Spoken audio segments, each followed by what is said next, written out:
Hello guys, welcome back to my channel. आज जगन्नाथंकर महिमा को सुनिबा सहित ये ड्राइंग टी को स्टार्ट रु एंड पर्यंत एंजॉय करंतु।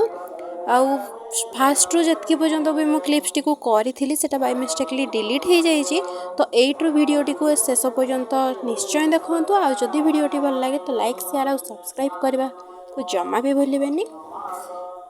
वीडियो सहित जगन्नाथंकर महिमा विषय सुनी वीडियो टी को प्लीज एंजॉय करंतु।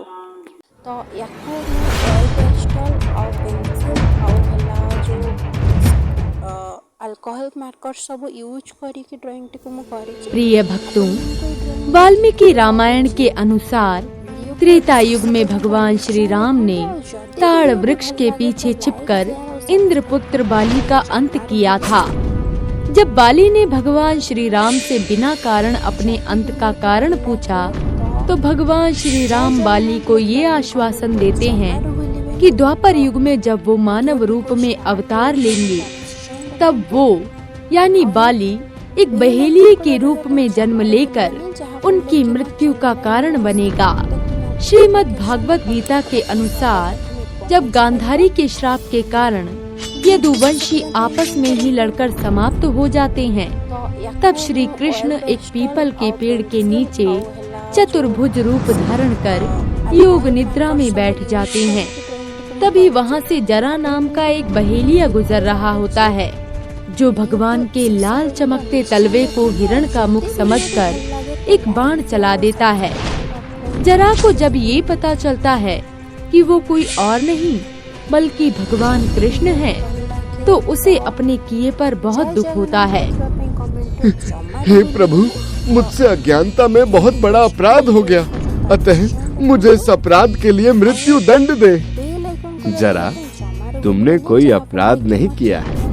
यद्यपि इस नियति की पट कथा तो त्रेता युग में पहले ही लिख दी गई थी, जो आज तुम्हारे हाथों पूर्ण हुई है, क्योंकि पूर्व जन्म में तुम वानर राज बाली थे और मैंने तुम्हारा अंत ताड़ वृक्ष के पीछे छिपकर किया था, जो कि युद्ध भूमि के नियम के सर्वथा विपरीत था। अतः तुम इस अपराध बोध से मुक्त हो जाओ। जरा बहेलिया दुखी मन से घायल भगवान श्री कृष्ण को छोड़कर चला जाता है और कुछ समय बाद श्री कृष्ण मानव रूपी नश्वर देह का त्याग कर परमानंद के साथ स्वधाम के लिए प्रस्थान करते हैं। जब ये बात पांडवों को ज्ञात हुई, तो वो सभी द्वारका आकर भगवान श्री कृष्ण की देह का अंतिम संस्कार करते हैं। उस अग्नि में शरीर तो जल जाता है, परंतु भगवान श्री कृष्ण का हृदय नहीं जल पाता है। ये देखकर पांडव भगवान श्री कृष्ण के हृदय को एक लट्ठे पर बांधकर समुद्र में प्रवाहित कर देते हैं, जो बहते हुए पुरी के समुद्र तट पर जा पहुंचता है। उस समय मालवा राज्य में इंद्रद्युम्न नाम का एक राजा हुआ करता था, जिसकी राजधानी अवंतीपुर थी। जो स्वयं भगवान विष्णु के परम भक्त थे, वो सदैव ही भगवान विष्णु के दर्शन की इच्छा रखते थे। एक रात श्री हरि विष्णु राजा इंद्रद्युम्न के स्वप्न में आकर दर्शन देते हैं। हे राजन, तुम पुरी के समुद्र तट पर जाओ। तुम्हें वहाँ पर एक लकड़ी का तैरता हुआ लट्ठा मिलेगा। उसे लाकर तुम भव्य मूर्ति का निर्माण करवाओ। राजा इंद्रद्युम्न भगवान विष्णु के स्वप्न आदेश को मानकर पुरी के समुद्र तट पर पहुँच जाते हैं, जहाँ उन्हें लकड़ी का एक भारी लट्ठा तैरता हुआ दिखाई देता है, जिसके साथ उन्हें एक कपड़े से बंधा हुआ हृदय मिलता है।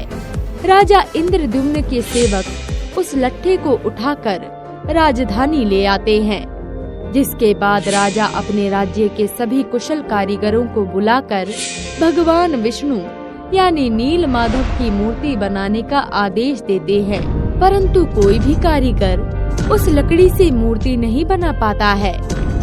हे राजन, ये लकड़ी इतनी मजबूत है कि इस पर हमारे किसी भी हथौड़े और छीनी का कोई असर ही नहीं हो रहा है, अतः हे राजन, हमें क्षमा करें।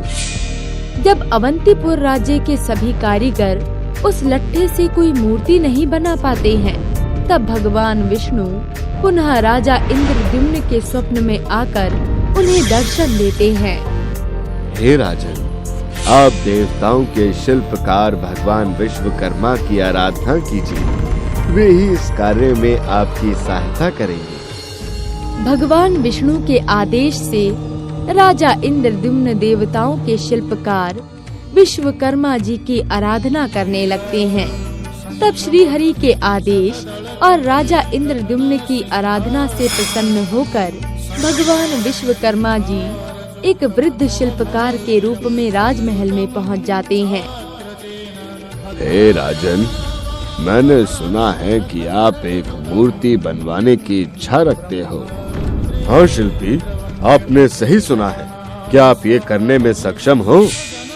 हे राजन, मैं अवश्य ही उस लट्ठे से मूर्ति तैयार कर दूंगा, लेकिन मेरी कुछ शर्तें हैं जिन्हें आपको मानना पड़ेगा। हे शिल्पी, आपकी क्या शर्तें हैं? कृपया कर आप मुझे बताएं।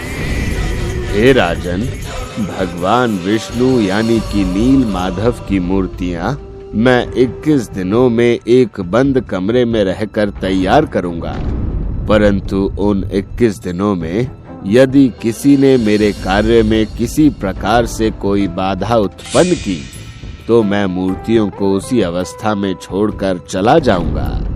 हे शिल्पी, मुझे आपकी शर्तें मंजूर हैं, अतः आप तत्काल ही अपने कार्य को आरंभ करें। जिसके बाद शिल्पी रूप में भगवान विश्वकर्मा राजा इंद्रद्युम्न से आज्ञा लेकर कक्ष का द्वार बंद कर लेते हैं और मूर्ति निर्माण के कार्य में लग जाते हैं। और उस कक्ष से हथौड़ी, छैनी और आरी की खटपट की आवाज सुनाई देने लगती है। इसी तरह से दिन बीतने लग जाते हैं। मूर्ति निर्माण शुरू होने के 15वें दिन रानी गुंडीचा उस कक्ष के पास से गुजर रही होती हैं, तो उन्हें कोई आवाज सुनाई नहीं देती है, जिससे परेशान होकर वो राजा इंद्रद्युम्न के पास जाकर सब कुछ बताती हैं। हे नाथ, जिस कक्ष में मूर्ति निर्माण का कार्य चल रहा है, आज वहाँ से कोई आवाज नहीं आ रही है। मेरा मन बड़ा ही व्याकुल हो रहा है। कहीं वो वृद्ध शिल्पी भूख प्यास से मर तो नहीं गया? हमें कक्ष को खोलकर देख लेना चाहिए, कहीं बिना कारण ही हमें हत्या करने का अपराध न लग जाए। हे महारानी, परंतु उस वृद्ध शिल्पी ने हमसे यही शर्त रखी थी कि 21 दिन से पहले उस कक्ष के द्वार न खोले जाएं। हे स्वामी, कहीं उस बेचारे वृद्ध शिल्पकार के साथ कुछ अनिष्ट न हो गया हो। रानी गुंडीचा के बार बार आग्रह करने पर राजा इंद्रद्युम्न ने कक्ष के द्वार खोलने का आदेश दे दिया।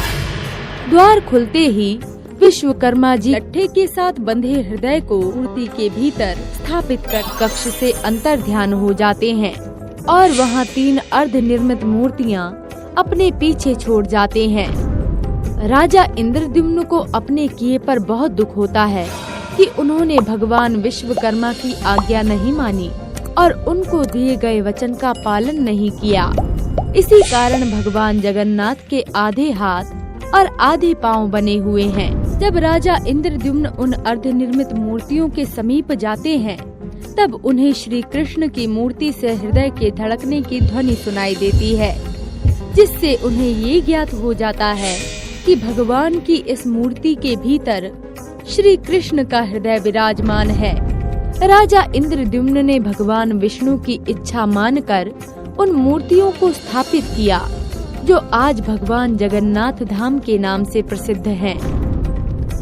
प्रिय भक्तों, आपको बता दें कि आज भी जगन्नाथ मंदिर के गर्भगृह में भगवान जगन्नाथ, बलभद्र और सुभद्रा की मूर्तियां एक साथ स्थापित हैं, जो हर 12 वर्षों में बदली जाती हैं, जिसे नवकलेवर कहा जाता है। जब